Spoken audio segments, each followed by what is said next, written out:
لا لا لا لا لا لا لا لا لا لا لا لا.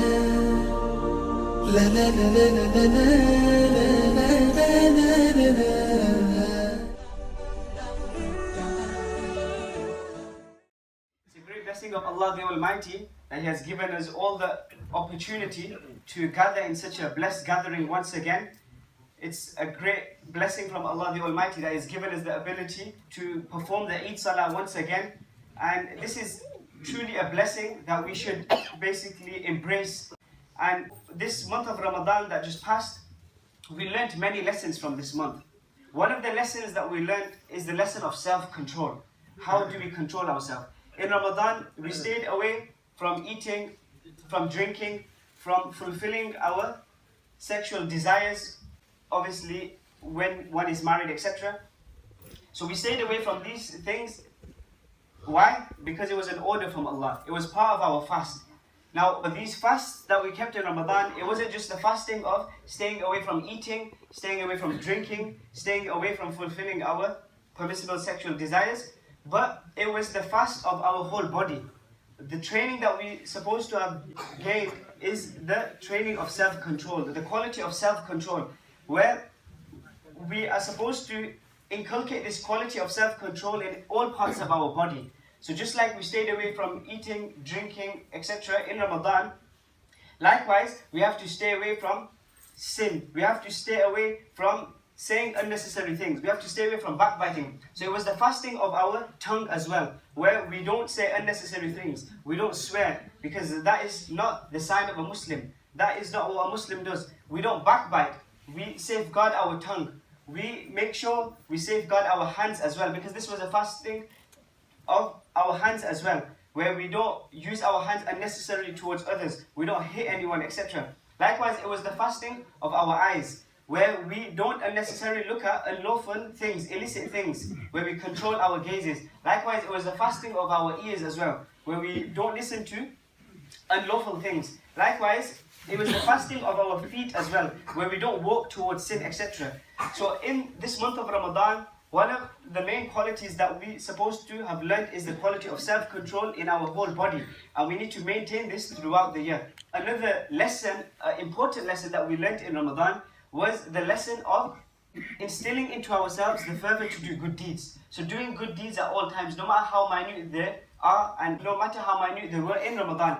Because in Ramadan, a person is spiritually uplifted.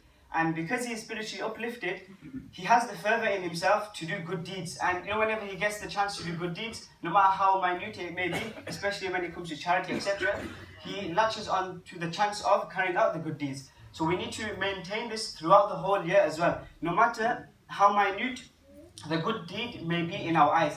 Because we never know what good deed, no matter how minute it may be, it could be the means of our salvation from hellfire. It could be the means of our admittance to paradise.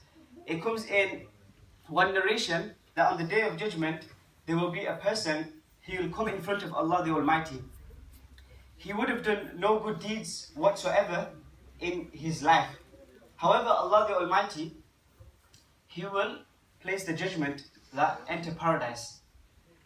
And obviously this is shocking for a person that's not done no good deeds in his life. However, the reason Allah the Almighty will admit him to paradise is because once, when he was in this world, he was walking through a pathway. And in the middle of the pathway, there was something in the way that could be harmful for the passers-by after him. So, out of a good intention, he thought, let me move this thing out of the way. So he moved this thing out of the way so it doesn't act like a harm for those that will walk or pass after him. And this was out of a good intention. And this was a good deed. It may look minute in our eyes, but it was a good deed. Allah the Almighty, He loved this action so much that it comes in the narration that on Day of Judgment, Allah will admit him to paradise. So we can see from this that, moving something harmful from the pathway, it may be something minor, something minute in our eyes, but we never know. If we do it with a good intention, with the intention solely for Allah the Almighty, then it could be the means of our admittance to paradise, could be the means of our freedom from hellfire, and that's what we want. That's our ultimate goal. That's why we have come to this world.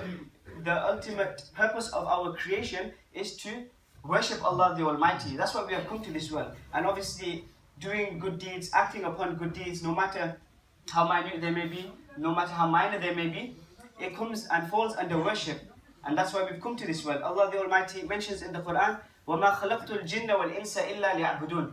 I have not created jinn nor mankind but for my worship. So we have come to this world to worship Allah. So we need to keep this in mind at all times. That am I fulfilling the purpose of my creation? Whenever we carry out any action, we need to ask ourselves, will Allah be happy with me? If yes, then I will carry out. If Allah won't be happy with me, then no, I will not carry out. Because this is our ultimate purpose of life, the purpose of creation. And remember, whenever we get the chance to do any good deed, we shouldn't think it to be minor, we should carry out at all times. A story comes to mind where once there was this old lady, and she used to live in the villages of the Indo-Pak subcontinent at that time, and she never used to do any extra acts in her life. She used to act upon the compulsory actions, so 5-time daily salah, the fasting in Ramadan, etc. But she never used to do any supererogatory acts. Came the time of her death. When she was on her deathbed, then she was uttering some words. She was saying in Arabic, هَذَانِ الرَّجُلَانِ يَقُولَانِ أُدْخُلِ الْجَنَّةِ. Now, her family members, they weren't well versed in Arabic, so they never knew what she was saying.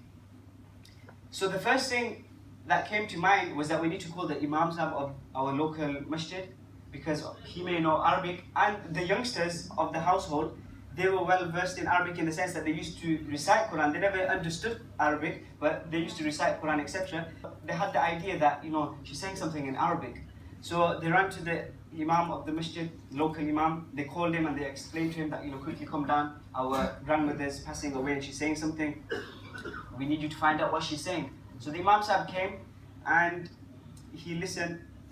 He put his ear a bit close and he understood what she was saying.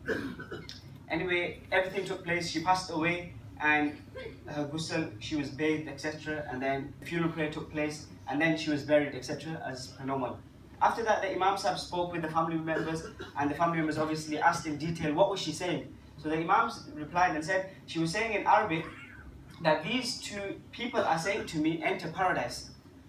So then the family members were a bit shocked, saying that when she is saying that these two people are saying to me, enter paradise, who is she referring to? So then the Imam Sahib said that, when a pious person passes away, then his or her eyes of reality open. If any of us have seen any people that have passed away, when they pass away, many a times before they close their eyes or before their eyes are closed, their eyes are really wide open. Why? Because they start visualizing angels, etc. They can start seeing the unseen. So obviously out of shock, they open their eyes really wide. So the Imam Sahib was explaining that when she was saying, these two men are saying to me, enter paradise, she's referring to angels. That these two angels are saying to me, enter paradise. And when pious individuals pass away, before they pass away, they're normally given the glad tidings of paradise on their deathbed at the time of death, or even before they pass away. So this was a pious person of yours. Then the Imam Sahib asked the family that what did she used to do? How did she get this glad tiding of paradise at the time of her death? How was she such a blessed person? So then the family members explained that she never used to do anything extra in life. She used to pray her 5-time daily salah. She used to fast in the month of Ramadan, etc. The obligatory actions that we have to do as Muslims. She used to carry those actions out. However, she used to do one thing constantly. And that was whenever she used to hear the adhan. And in India, Pakistan, Bangladesh, and in a lot of so-called Islamic countries, the adhan is said on the loudspeakers so everyone outside could hear, even in the houses, etc. So whenever she used to hear the words of the adhan, no matter what she would be doing, out of respect to the adhan, she would sit down. So whether she would be sewing and knitting clothes, out of respect to the adhan, she would sit down and she would listen to the adhan and she would reply to the adhan like it is sunnah, like it comes in hadith, etc. So she would reply to the adhan. So she used to do this constantly and she used to do it out of respect to the adhan. So it's possible, due to this action that she used to do constantly and out of respecting the adhan, which may be something minor in our eyes, so maybe because of this small action, or it's something that seems small in our eyes, it was maybe because of this Allah the Almighty give her the glad tidings of paradise at the time of her death. So we can see from this, out of respecting the adhan and stopping whatever we are doing and just listening to the adhan and replying to the adhan, it may be something minor, but look what was the outcome of this lady, and look at what happened. She was given the glad tidings of paradise at the time of death. So we can see from this that whenever we get the chance to do any good deed, no matter how minor, no matter how minute it may be, we should carry it out. And this was one of the fundamental lessons that we learned in Ramadan, instilling into ourselves the fervor to do good deeds at all times, which we should try maintaining inshallah throughout the whole year. I pray Allah the Almighty give us all the ability to understand the purpose of our creation. I pray Allah the Almighty give us all the ability to understand the importance of self-control. I pray Allah the Almighty give us all the ability to maintain the spirit of Ramadan outside Ramadan also. And just one more thing is with regards to Sadaqatul Fitr. Many of us are unaware of the rulings of Sadaqatul Fitr. Sadaqatul Fitr is something that is compulsory upon a person upon whom zakat is compulsory. Or that person who has the nisab amount of wealth, such a person has to give Sadaqatul Fitr. Now Sadaqatul Fitr, the obligation comes upon a person on the day of Eid after Fajr Salah. So if a person has not discharged this duty, then he should discharge it now inshallah or after Eid prayer.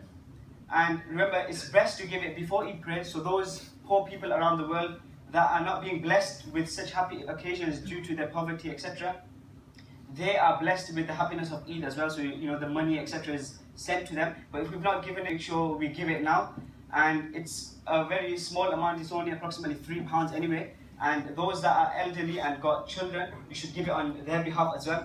And also it's compulsory upon that person upon whom zakat may be not compulsory, he may not have the nisab equivalent, but excluding his items of necessity, he has equivalent to the nisab amount. So he has equivalent to approximately £214 or more. So items of necessity will be household items, your house, your car. So excluding these items of necessity, if you've got wealth or anything, assets or anything that is equivalent to in value to approximately £240 or more, then Sadaqatul Fitr is compulsory upon you. So inshallah, if you haven't given it, then make sure you do give it, because it's a compulsion and obligation. I pray Allah the Almighty give us all the ability to act upon everything that has been said. Ameen. Wa akhiru da'wana alhamdulillahi rabbil alameen.